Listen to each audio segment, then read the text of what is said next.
কোথায় কালামানি, কোথায় কাদের কাকা, কোথায় গেল ওই জালিমের গরম গরম কথা? ঠিক কিনা বলো মুসলমান? কোথায় আওয়ামী লীগ, কোথায় কাদের কাকা, কোথায় গেল ওই নেতাদের গরম গরম কথা? খেলা হবে, খেলা হবে, খেলা হবে বলে কাকাই গেল পালাইয়া, স্বৈরাচার পালাইছে দেশটা ছাড়িয়া, সকলের মুখে হাসি আসলো ফুটিয়া। কথা বল ঠিক কিনা? আল্লাহ রাব্বুল আলামিন এই পবিত্র কোরআনুল কারীমের সূরাতুন নিসার ৭৬ নম্বর আয়াতের মধ্যে বলছেন, আল্লাযীনা আমানু ইউকাতিলুনা ফি সাবিলিল্লাহ। জোরে কোন সুবহানাল্লাহ। আল্লাহ বলছেন ঈমানদার হবে যারা সংগ্রাম করবে, যুদ্ধ করবে কেবল আল্লাহর পথে। তারা কার পথে? আল্লাহর পথে।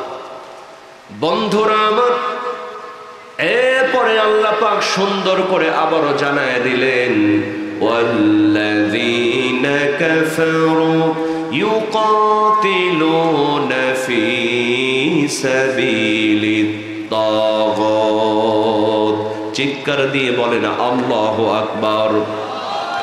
আল্লাহ রাব্বুল আলামিন বললেন, কাফের বেঈমান হবে যারা, মুনাফিক হবে যারা, নাস্তিক মুরতাদ হবে যারা, সংগ্রাম করবে, যুদ্ধ করবে তাগুতের পক্ষে তারা, তার মানে আল্লাহর বিপক্ষে, নবীজির বিপক্ষে, ইসলামের বিপক্ষে যুদ্ধ করবে তারা। ও আমার মুসলমান ভাইয়েরা, আল্লাহ পাক ঈমানদার এবং কাফের বেঈমানদের পার্থক্য তুলে ধরলেন। এজন্য তাফসীর কারকগণ বলছেন, হক এবং বাতিলের লড়াই আগেও ছিল, এখনো আছে, কিয়ামত পর্যন্ত থাকবে। কথা বলেন ঠিক কিনা? বন্ধুরা আমার, আল্লাহ পাক হক এবং বাতিলের লড়াই এজন্য দিয়ে দিলেন।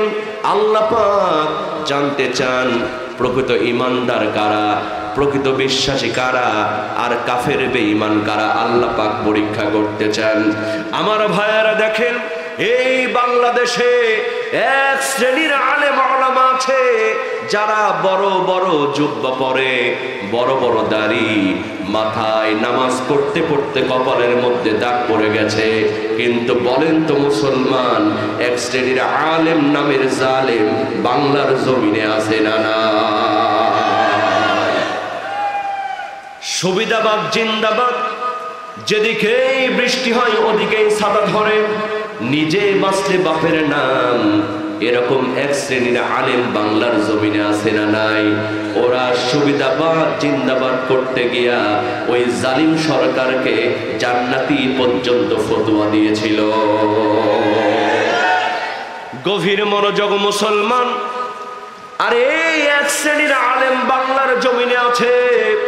40 বছর যিনি কোরআনের তাফসীর করেছিলেন, সেই কোরআনের পাখি আল্লামা সাঈদী, তিনি ইচ্ছা করলে বাংলার জমিনে ঢাকা শহরে 10 তলা বিল্ডিং বানাতে পারতেন। কথা বলেন ঠিক কিনা?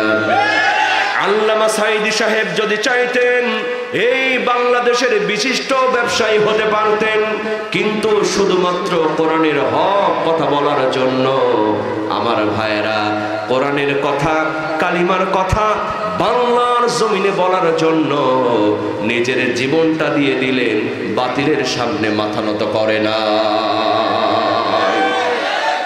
আল্লাহ পাক স্পষ্ট করে দিলেন, আল্লাযীনা আমানু ইউকাতিলুনা ফি সাবিলিল্লাহ। ঈমানদার হবে যারা, বিশ্বাসী বান্দা বান্দি হবে যারা, সংগ্রাম করবে, যুদ্ধ করবে আল্লাহর পক্ষে তারা। তার মানে হলো, ঈমান আনতে গিয়া আমার যদি জেল হয়, আমার যদি জুলুম হয়, মুমিন বান্দা বান্দি হবে যারা, ফাঁসির কাস্টে ঝুলতে রাজি হবে তারা, কিন্তু ঈমান ছাড়তে কোনোদিন রাজি হবে না। গভীর মনোযোগ মুসলমান। সাহাবাদের জিন্দেগির দিকে তাকান। এই ঈমান আনার কারণে সাহাবারা নিজের জীবন দিয়েছেন, টাকা পয়সা দিয়েছেন, দুনিয়ার সবকিছু বিসর্জন দিয়েছেন। কথা বলেন ঠিক কিনা? আল্লাহর নবীজির একজন সাহাবী জুলাইবিব রাদিয়াল্লাহু তাআলা আনহু। ও আমার মুসলমান ভাইরা, এই সাহাবীর দুইটা পরিচয় ছিল। জোরে বলেন কয়টা পরিচয়? এক নাম্বার পরিচয় হলো এই সাহাবীর টাকা নাই, পয়সা নাই, জায়গা নাই, জমি নাই, যুবক মানুষ, চাচার বাড়িতে লালিত পালিত। আর দুই নাম্বার পরিচয় হলো এই জুলাবিবের চেহারাটা ভালো না, বেটে কুশ্চিত কদাকার চেহারার একজন যুবক। আমার বন্ধুগণ বলেন তো, আমাদের সমাজে যাদের টাকাও নাই, চেহারাও নাই, এলাকার লোকজন তারে কোনো দাম দেয়? কোনো দাম দেয়? আল্লাহর নবী, বিশ্ব নবী মুহাম্মদুর রাসূলুল্লাহ সাল্লাল্লাহু আলাইহি ওয়াসাল্লাম মক্কি জিন্দেগিতে কোরআনের কথা যখন চুপি চুপি বলতে শুরু করলেন, আল্লাহর নবীজি দিনের দাওয়াত গোপনে গোপনে দেন। এই যুবক জালাবিব দেখেন মুসলমান সাহাবারা কেমন ত্যাগ করেছেন, সাহাবারা ইসলামের জন্য, ইমানের জন্য কত বিসর্জন দিয়েছেন। আমার ভাইয়েরা, আল্লাহর নবী গোপনে গোপনে ইসলাম যখন প্রচার করতেছেন, মক্কি জিন্দেগির ঘটনা, এই যুবক জালাবি আল্লাহর নবীজির প্রতি ঈমান আনার পরে আল্লাহর নবীজির দরবারে রাতের বেলা কোরআন শিখতে চলে যেত। জোরে জোরে কন্যা বাবা সুবহানাল্লাহ। একদিন নয়, দুই দিন নয়, হঠাৎ করে একদিন তার চাচা ধরে ফেলেছে। ধরার পরে বলতেছে, জালাবি লক্ষ্য করে দেখলাম রাত যখন গভীর হয়ে যায় তুমি যেন কোথায় চলে যাও, আবার সকাল হওয়ার আগে তুমি বাড়িতে চলে আসো। ও জালাবি, আজকে সত্যি করে তুমি বলো, প্রতিদিন রাতের বেলা তুমি কোথায় চলে যাও? ও আমার যুবক ভাইয়েরা খেয়াল করেন, এই যুবক জালাবি বলতেছেন, চাচা, যেই নবীজির কদম মোবারক চুমতে পারলে আকাশ এবং জমিন ধন্য হয়ে যায়, আমি সেই বিশ্ব নবীজির দরবারে প্রতিদিন রাতের বেলা কোরআন শিখতে চলে যাই। গভীর মনোযোগ মুসলমান, সঙ্গে সঙ্গে চাচা বললেন, জালাবি আমি হলাম কাফের নেতা, আমার বাড়িতে থাকবা, আমার বাড়িতে খাবা, আর মুহাম্মাদের দরবারে কোরআন শিখতে যাবা, তা হবে না, তা হবে না।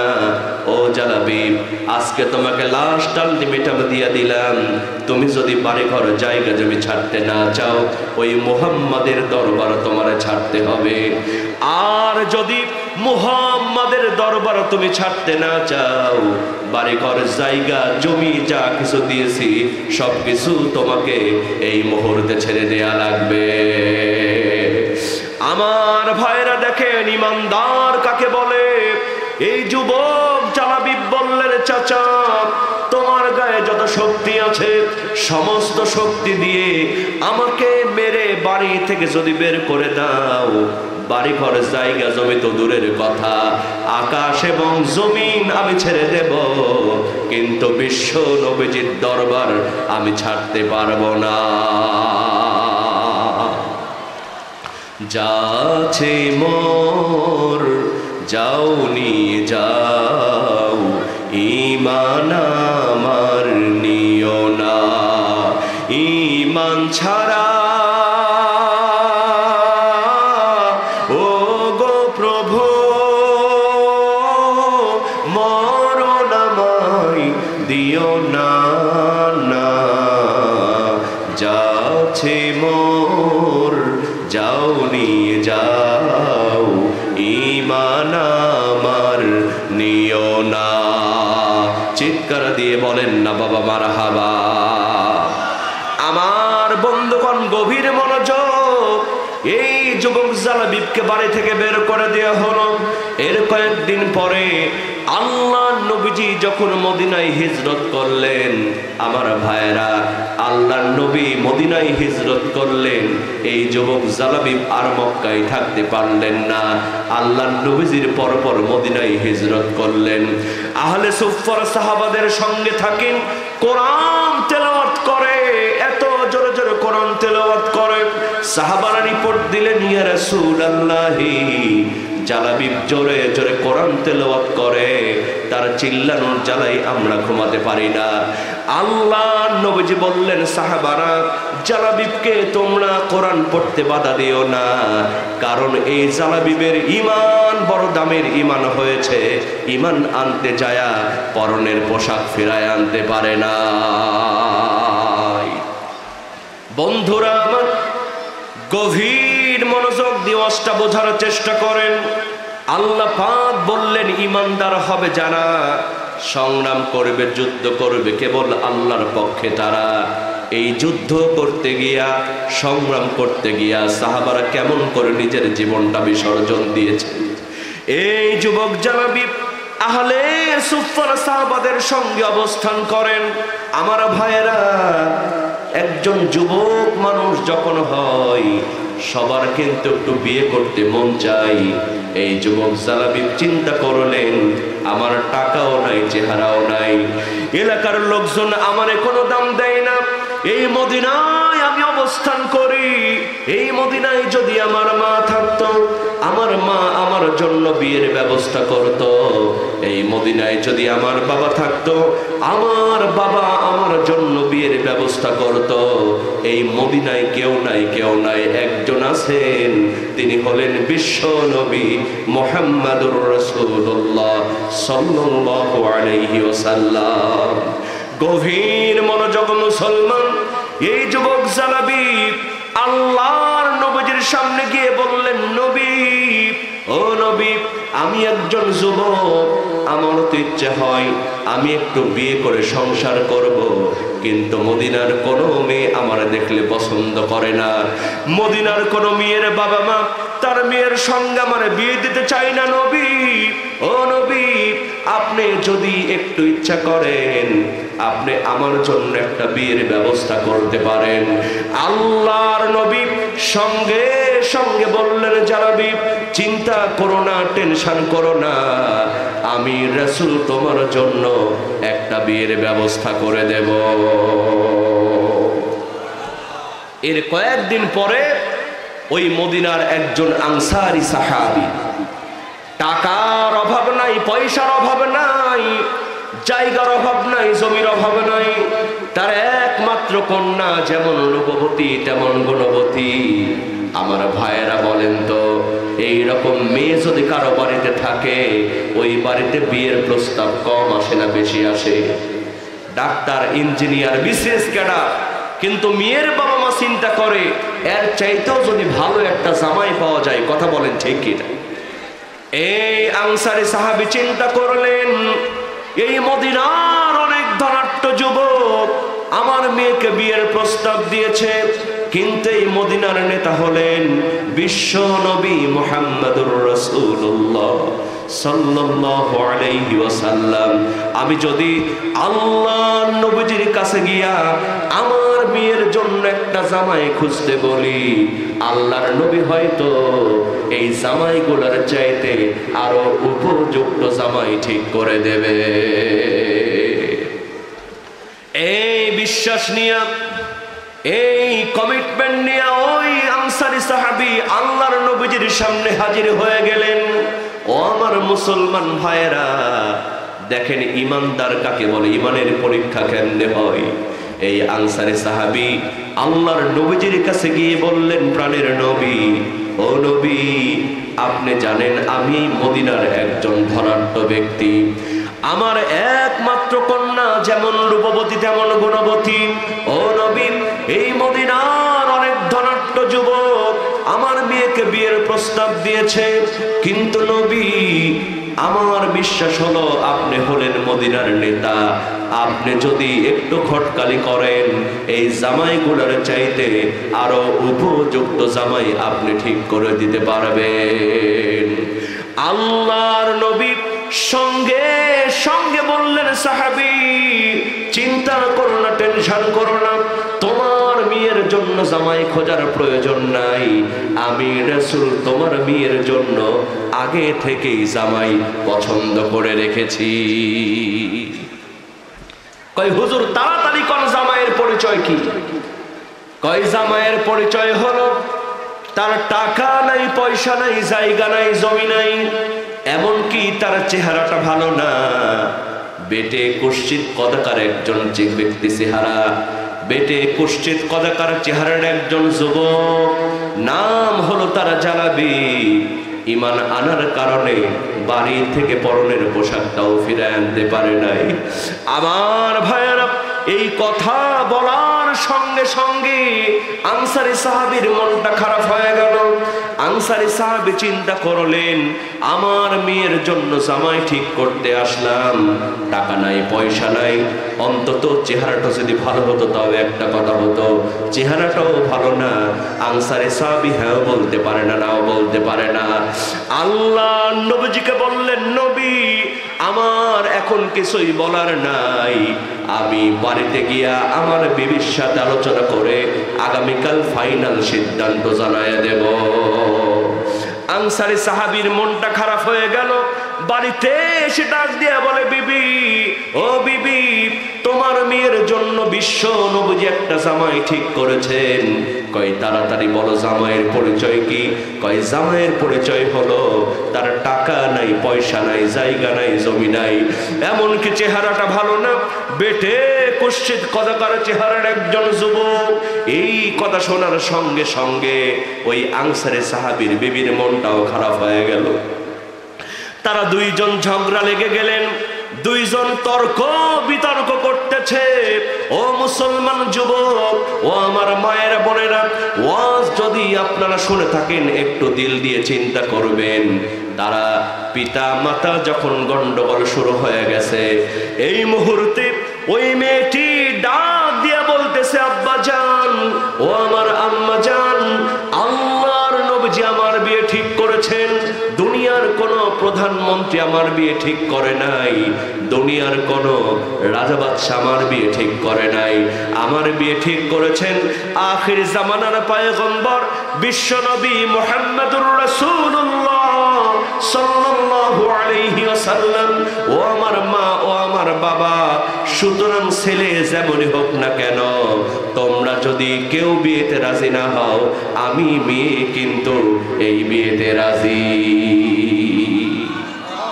আমার ভাইয়েরা, একটু দিল দিয়ে ওয়াজটা বোঝার চেষ্টা করেন, ইমানদার কাকে বলে, ইমানের পরীক্ষা কেমন হয়। আনসারী সাহাবী সেইটা শোনার পরে, মেয়ের মুখে এমন কথা শোনার পরে মেয়েটির মা বলছে, মেয়ে যখন রাজি আমিও রাজি। আনসারী সাহাবী বললেন, আমি তো আগে থেকেই রাজি, সবাই যখন রাজি তাহলে ডাকো কাজী। আনসারী সাহাবী চিন্তা করলেন, আল্লাহর নবীজির কাছে গিয়া আবার আমি বলি, হুজুর আর কোনো সমস্যা নাই। আনসারী সাহাবী চলে গেলেন আল্লাহর নবীজির সামনে। আল্লাহর নবীজির সামনে যখন চলে গেলেন, হুজুর আপনি যেই জামাই ঠিক করেছেন, আপনি যেহেতু জামাই পছন্দ করেছেন, সামি'না ওয়া আতা'না, আমরা কিন্তু এই বিয়েতে রাজি। জালাবিবকে ডাকা হলো, বিয়ের মার্কেটিং করবে। ও আমার যুবক ভাইয়েরা খেয়াল করেন, বিয়ের মার্কেটিং করবে জালাবিব। আল্লাহর নবীজি বললেন, জালাবিব যাও, তোমার মহারণা স্বরূপ বিয়ের মার্কেটিং তুমি করো। আল্লাহর নবীজি বললেন, জালাবিব তুমি আমার জামাই ওসমান রাদিয়াল্লাহু তাআলা আনহুর কাছে চলে যাও, আমার জামাই ওসমান তোমারে অনেকগুলা স্বর্ণ মুদ্রা দিয়া দিবে। ও জালাবিব, আমি জানি তোমার কাছে কোনো টাকা পয়সা নাই।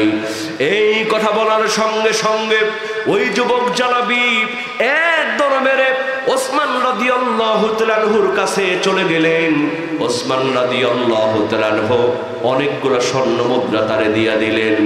এই স্বর্ণ মুদ্রা নিয়ে ওই মদিনার বাজারে জালাবিব চলে গেলেন, বিয়ের মার্কেটিং করতেছেন, কেনাকাটা করতেছেন।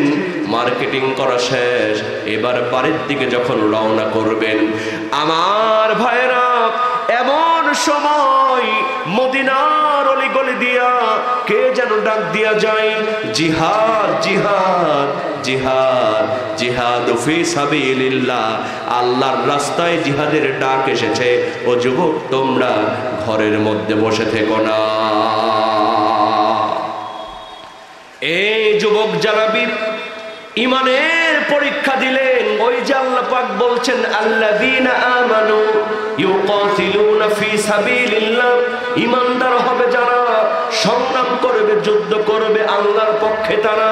এই যুবক জানাবি চিন্তা করলেন, হায় রে আমি একজন যুবক, আমার জন্য তো এখনো বিয়ে করা জরুরি নয়, আমার জন্য এখন বিয়ে করা জরুরি নয়, আমার জন্য এখন দিন কায়েম করা জরুরি। আল্লাহর নবী জিহাদের ডাক দিয়েছেন, আমি যুবক যদি ঘরের মধ্যে বসে থাকি, কাল কিয়ামতের ময়দানে আল্লাহর কাঠগড়ায় আমি জবাব দিতে পারবো না। এই চিন্তা করে ওই যুবক জানাবি সব বিয়ের মার্কেটিং আবার মদিনার বাজারে ফেরত দিয়ে দিলেন। সব মার্কেটিং ফেরত দেওয়ার পরে ওই মদিনার বাজার থেকে লম্বা একটা তরবারি ক্রয় করে নিয়ে জিহাদের ময়দানে জালাবিব ঝাঁপায়া পড়লে। মুসলমানদের জয় হলো, মুসলমানরা বিজয় অর্জন করলেন। সাহাবারা তন্ন তন্ন করে খুঁজতে জালাবিবরে, জালাবিব কোথায় গেল? জালাবিবের জন্য বিয়ের অনুষ্ঠান রেডি, সবাই তন্ন তন্ন করে জালাবিবরে কোথাও পায় না, জালাবিবরে কোথাও পাওয়া যায় না। তন্ন তন্ন করে সাহাবারা খুঁজতেছে, জালাবিবের জন্য বিয়ের অনুষ্ঠান রেডি। আমার ভাইরা সবাই যখন তন্ন তন্ন করে খুঁজতেছে, এমন সময় লক্ষ্য করে দেখা গেল দূরে কে যেন ইসলামের ঝান্ডা উঁচু করে নিয়ে দাঁড়ায় আছে। বাজান, যুবকরা যদি একবার পরিবর্তন হয়, যুবকরা যদি একবার ময়দানে নামে, এই স্বৈরাচারের পতন তখনই ঘটে। কথা বল ঠিক কিনা? আপনারা দেখেছেন সেই রংপুরের আবু সাইদ, সেই মুগ্ধ ভাই, এরকম তরুণ যুবক যখন যারা জমিনের মধ্যে সত্যের পক্ষে লড়াই নেমেছে, আল্লাহ পাক তাদেরকে দিয়ে এই স্বৈরাচারের পতন ঘটিয়েছিল।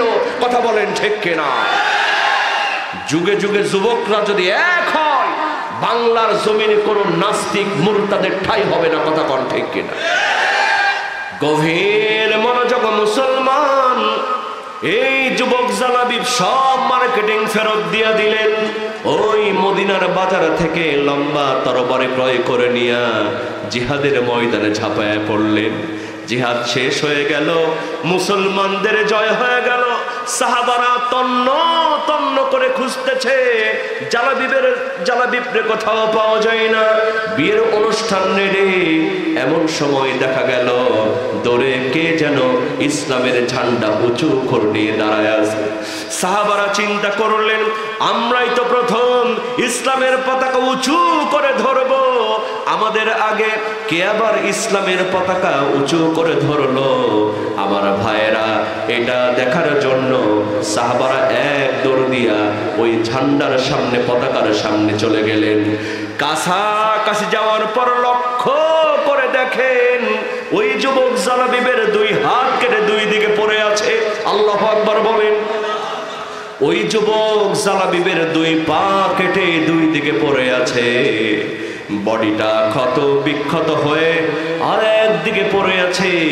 লক্ষ্য করে দেখা গেল ওই যুবক জালাবিব কামড় দিয়া ইসলামের পতাকা উঁচু করে ধরে আছে।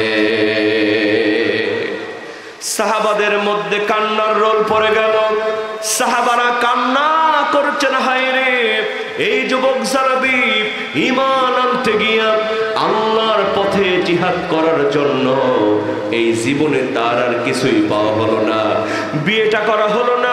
বিয়ের অনুষ্ঠান রেডি, বিয়ের মার্কেটিং করতে এসে এই যুবক জালাবিব আল্লাহর নবীজির কথা শুনে, আল্লাহর নবীজির জন্য, ইসলামের জন্য, আল্লাহর জন্য যে ত্যাগ করলেন, এই তরবারি কিনা নিয়া জিহাদের ময়দানে ঝাঁপায়া পড়ে এই যুবক জালাবিব শহীদ হয়ে গেলেন। এই যুবক জালাবিবের তো আর বিয়ে করা হলো না।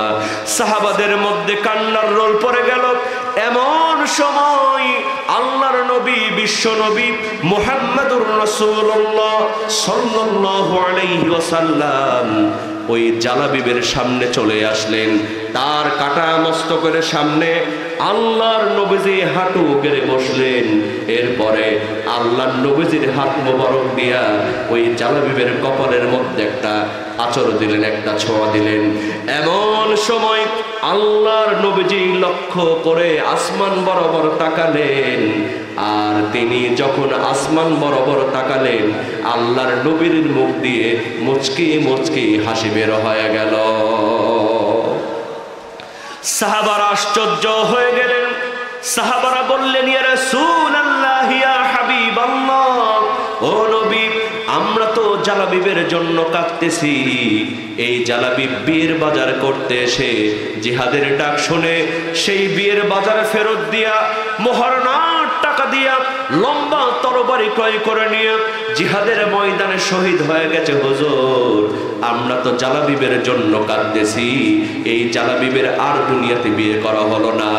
ও নবী, আমরা কাঁদতেছি, আপনি কেন হাসেন? আমরা তো বুঝলাম না। আল্লাহর নবীজি বললেন, সাহাবারা, আমি যা জানি তোমরা তা জানো না, আমি যা দেখি তোমরা তা দেখো না। ও সাহাবী, লক্ষ্য করে দেখলাম এই যুবক জালাবিবের জন্য আল্লাহ পাক আসমানের মধ্যে জান্নাতের ভেতরে এই মুহূর্তে বিয়ের অনুষ্ঠান জান্নাতি বোনের সঙ্গে করে দিয়েছে।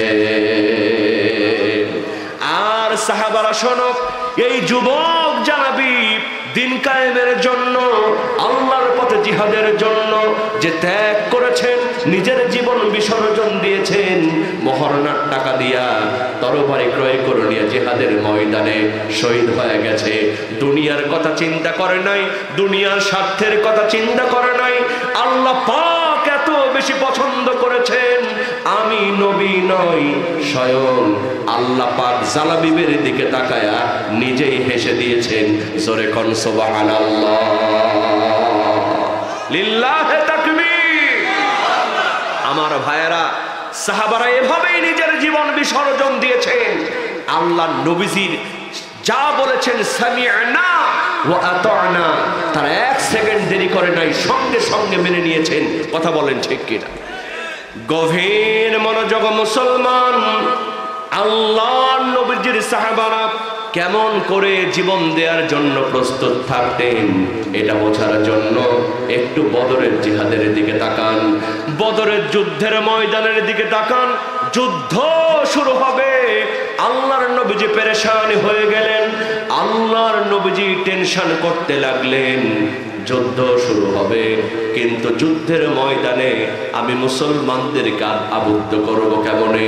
আমার ভাইয়েরা বলেন তো, ওই বদরের যুদ্ধে মুসলমানদের সংখ্যা ছিল কত? 313 জন। কতজন? 313 জন সাহাবী নিয়ে আল্লাহর নবীজির পেরেশানি হয়ে গেছেন। কারণ কাফের বেঈমানরা 1000-এর চাইতেও বেশি।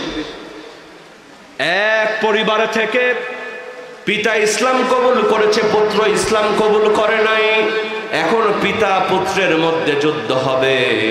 এক ভাই ইসলাম কবুল করেছে, আর এক ভাই ইসলাম কবুল করে নাই। এখন দুই ভাইয়ের মধ্যে যুদ্ধ হবে। আমার ভাইয়ের একটু বিবেক দিয়ে চিন্তা করেন, এত সহজ নয়, এত সহজ নয়। আল্লাহর নবীজি পেরেশানি হয়ে গেলেন, সাহাবাদেরকে জিহাদের ময়দানে উদ্বুদ্ধ করবেন কেমনে? এমন সময় আল্লাহর নবীজির একজন সাহাবী মিকদাদ রাদিয়াল্লাহু তাআলা আনহু, তিনি দাঁড়ায় গেলেন। দাঁড়ায় গিয়ে বললেন, নবী, চিন্তা করবেন না, টেনশন করবেন না।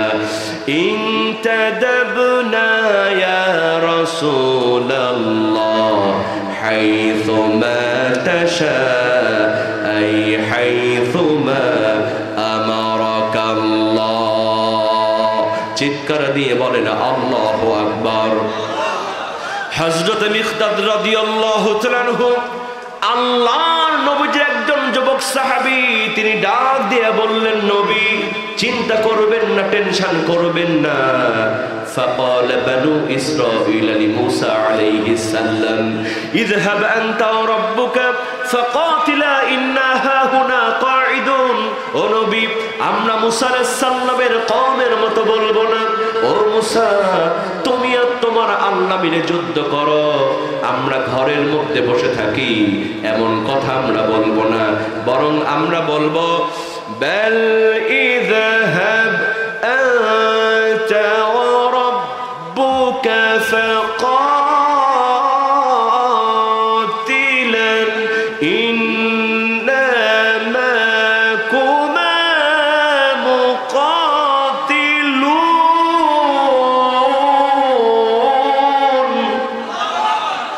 ও নবী, আমরা মুসা আলাইহিস সালামের কওমের মতো বলবো না ও মুসা তুমি আর তোমার আল্লাহ মিলে যুদ্ধ করো, আমরা এখানে বসে থাকি এমন কথা আমরা বলবো না, বরং আমরা বলবো আপনি আমাদের নিয়ে চলুন, আমরা কাফেরদের বিরুদ্ধে মুনাফিকদের বিরুদ্ধে লড়াই করে যাব ততক্ষণ পর্যন্ত মাদামাত আইনুম মিন্না তাবাররা, যতক্ষণ পর্যন্ত একটা চোখের পলক পড়বে, যতক্ষণ পর্যন্ত একটা চোখের পাতা নড়বে ও নবী ততক্ষণ পর্যন্ত আমরা কাফেরদের বিরুদ্ধে লড়তে থাকবো। জোরে জোরে কন্যা বাবা সুবহানাল্লাহ।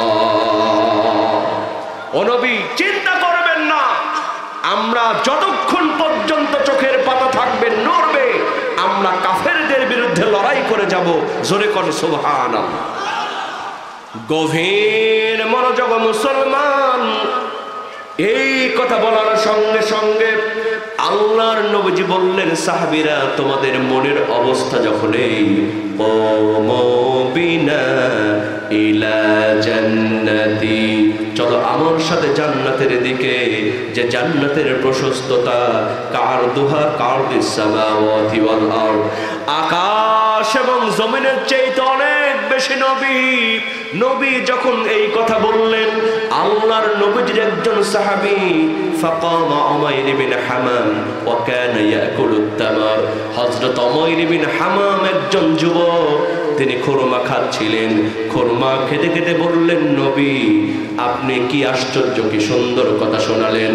ও নবী কারদুহা কারদিস সামাওয়াতি ওয়াল আরদ, যেই জান্নাতের মধ্যে আমরা থাকব সেই জান্নাতের প্রশস্ততা আকাশ এবং জমিনের চাইতে অনেক বেশি। হুজুর আর দেরি করা যাবে না। এই কথা বলে হাতের খুরমা ফেলে দিয়া ওই যুবক সাহাবী উমাইর বিন হামাম জিহাদের ময়দানে ঝাঁপায়া পড়েছে। সুবহানাল্লাহ বলবেন না? উমাইর বিন হামাম হাতের খুরমা ফেলে দিয়ে জিহাদের ময়দানে ঝাঁপায়া পড়েছে। এটা এত সহজ নয়। আল্লাহ পাক বলছেন আল্লাযীনা আমানু ইউকাতিলুনা ফি সাবিলিল্লাহ, ঈমানদার হবে যারা, সংগ্রাম করবে, যুদ্ধ করবে আল্লাহর পক্ষে, তারা পৃথিবীতে দুনিয়াতে যা কিছু আছে এই দিকে একবারও ফিরে তাকাবে না। কথা কোন ঠিক? গভীর মনোযোগ মুসলমান, প্রত্যেকটা সেক্টরে সাহাবারা বিসর্জন দিয়েছেন। এই যে হিজরতের কথায় আপনি দেখেন আল্লাহর নবীজি যখন মক্কায় টিকতে পারলেন না, কাফের বেঈমানরা ষড়যন্ত্র করলো, কাফের বেঈমানরা ষড়যন্ত্র করে ফেললো। নবীজিকে আর বাঁচায় রাখা যাবে না, ওই মুহাম্মদ বিন আব্দুল্লাহকে হত্যা করা লাগবে। আল্লাহ নবীজির বাড়ি ঘেরাও করে ফেললো। আমার ভাইয়েরা, আল্লাহর নবীজি শুয়ে আছেন, এমন সময় জিবরিল আমিন এসে বললেন নবী আর দেরি করা যাবে না, আল্লাহ পাক এই মুহূর্তে আপনাকে হিজরত করতে বলেছেন। আল্লাহর নবী আস্তে করে ঘুম থেকে জাগ্রত হলেন। হযরত আলী রাদিয়াল্লাহু তাআলা আনহুকে ডাক দিয়ে বললেন আলী আমার চাদর গায়ে দিয়া আমার বিছানার মধ্যে ঘুমায় পড়ো, আল্লাহ পাক আমাকে হিজরত করার জন্য বলেছেন। হযরত আলী রাদিয়াল্লাহু তাআলা আনহু বললেন নবী আপনার চাদর গায়ে দিয়া আপনার বিছানার মধ্যে ঘুমায় পড়ব। ও নবী সকালবেলা কাফের বেঈমানরা আমি আলীকে নবী মনে করে টুকরো টুকরো করে ফেলে দেবে। হুজুর এতে আমার কোনো দুঃখ নাই, বরং আমার মনের মধ্যে তৃপ্তি যে আমি আলীর জীবনের বিনিময়ে আল্লাহর নবী দুনিয়ায় বেঁচে থাকবে। আল্লাহর নবী দুনিয়ায় বেঁচে থাকবে। নবী আর দেরি করবেন না, জলদি করে চলে যান। আল্লাহর নবীজি ঘরের মধ্যে আছেন, চতুর্দিকে কাফের বেঈমানরা ঘিরে ফেলেছে। আল্লাহর নবীজি এক মুষ্টি বালু নিলেন, আর বালুটা কাফের বেঈমানদের দিকে একটু ছুঁড়ে মারলেন। আল্লাহ পাক পরবর্তীতে বলছেন, নবী নবী ও নবী, আপনি তো শুধু বালুগুলি নিক্ষেপ করেছিলেন, নিক্ষেপ করার দায়িত্ব ছিল আপনার, আর চতুর্দিকে কাফের বেঈমানদের চোখে দেওয়ার দায়িত্ব নিয়েছিলাম, এটাই ছিল আমি আল্লাহ। আল্লাহ পাক বলেন, ওয়ামা রামাইতা ইয রামাইতা ওয়ালাকিন্নাল্লাহা রামা। ও নবী, আপনি তো শুধু বালুগুলোই নিক্ষেপ করেছিলেন, আর চতুর্দিকে কাফেরদের চোখে দেওয়ার দায়িত্ব আমি আল্লাহ রাব্বুল আলামিন নিয়েছিলাম। আল্লাহর নবী আস্তে করে বের হলেন। সাহাবারা কেমন ত্যাগ করেছেন আমার আজকের বক্তৃতার বিষয় দেয়া হয়েছে। সাহাবারা কেমন ত্যাগ তিতিক্ষা করেছেন, বিসর্জন দিয়েছেন ইসলামের জন্য, নবীজির জন্য, আল্লাহর জন্য। আমার ভাইয়েরা দেখেন, আল্লাহর নবীজি আস্তে করে চলে গেলেন হযরত আবু বকর রাদিয়াল্লাহু তাআলা আনহুর বাড়িতে। হিজরতের রাত, গভীর রজনীতে আবু বকরের বাড়িতে গিয়ে ডাক দিলেন, আবু বকর। সঙ্গে সঙ্গে বললেন, লাব্বাইক ওয়া সা'দাইক। হযরতে আবু বকর রাদিয়াল্লাহু তাআলা আনহু আস্তে করে দরজাটা খুলে দিলেন। আল্লাহর নবীজি বললেন, আবু বকর রে, আমি তো তোমারে বলে আসি নাই, একটা ডাক দিলাম, সঙ্গে সঙ্গে দরজা খুলে দিলা। ও আবু বকর, রাতের বেলা তুমি কি ঘুমাও না? আমার ভাইয়ের দেখেন সাহাবাদের ত্যাগ কেমন ছিল। হযরত আবু বকর রাদিয়াল্লাহু তাআলা আনহু বলছেন, প্রাণের নবী, বেশ কিছুদিন আগে আপনি বলেছিলেন কোন এক রাতে আমার নিয়ে আপনি হিজরত করবেন। ও নবী, আমি চিন্তা করলাম আপনি যদি রাতে এসে ডাকাডাকি করেন আর আমি আবু বকর যদি ঘুমায় থাকি, আপনার কষ্ট হয়ে যাবে, আপনার পেরেশানি হয়ে যাবে। ও নবী, ওই দিন থেকে রাতের বেলা আমি ঘুমাই না, আপনার জন্য দেয়ালে হিলান দিয়া দরজার সামনে দাঁড়ায় দাঁড়ায় অপেক্ষা করি। সুবহানাল্লাহ বলবেন না? হযরত আবু বকর রাদিয়াল্লাহু তাআলা আনহু শুধু এক্ষেত্রেই নয়, আল্লাহর নবীজি সেই তাবুকের যুদ্ধে নিজের সমস্ত সম্পদ ইসলামের জন্য দান করেছিলেন। কথা বলেন ঠিক কি? হযরত আবু বকর রাদিয়াল্লাহু তাআলা আনহু তাবুকের যুদ্ধ যখন শুরু হয়ে গেল, আল্লাহর নবীজি বললেন, সাহাবীরা তোমরা তো সবাই দান করেছো, আমার আবু বকর আমি কেন এখনো দেখি না? হযরত আবু বকর রাদিয়াল্লাহু তাআলা আনহু একটা পিলারের কিনারায় দাঁড়ায় দাঁড়ায় কাঁদতেছে। আল্লাহর নবীজি বললেন, আবু বকর সবাই তো দান করেছে, প্রত্যেকবার তুমি সবার আগে আগে দান করো। ওরে আবু বকর, আজকে তোমার কি হলো? এখন পর্যন্ত তুমি কেন দান করতেছো না? আমার ভাইয়েরা, আল্লাহর নবীর কথা বলার সঙ্গে সঙ্গে হযরতে আবু বকর রাদিয়াল্লাহু তাআলা আনহু একটা ঝোলা নিয়ে এসে আল্লাহর নবীর কদম মোবারকের মধ্যে ফেলে দিলেন। ওই ঝোলার মধ্যে কিছু খেজুর, কিছু শুকনো রুটি বেরিয়ে এলো। আল্লাহর নবীজি সাহাবাদেরকে বললেন, সাহাবীরা আজকে তোমরা যে যা দান করেছো, আমার আবু বকরের দান আল্লাহর কাছে সবচেয়ে দামি হয়েছে। কার দান দামি হয়েছে? হযরত আবু বকর রাদিয়াল্লাহু তাআলা আনহুর দান সবচেয়ে দামি হয়েছে আল্লাহর কাছে। সাহাবারা আশ্চর্য হলেন, ইয়া রাসূলুল্লাহ, আমরা এত বেশি বীজ দান করলাম, আমরা এত বেশি বেশি দান করলাম, আর আবু বকর সামান্য দান করে সবচাইতে দামি দান তার হলো কেমনে?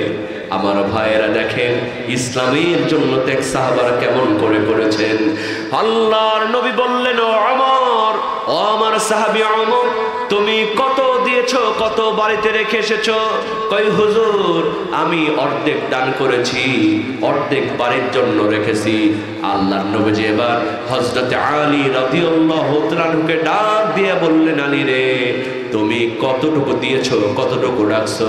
কই হুজুর আমিও অর্ধেক দিয়েছি, অর্ধেক বাড়ির জন্য রেখেছি। সব সাহাবারা এমন কথা বললেন। আল্লাহর নবীজি এবার ডাক দিয়ে বললেন, আবু বকর তুমি কত দান করেছো আর কতটুকু বাড়ির জন্য রেখেছো? হযরত আবু বকর রাদিয়াল্লাহু তাআলা আনহু সঙ্গে সঙ্গে বললেন, নবী আমার বাড়ির জন্য কিছুই নাই, কিছুই নাই।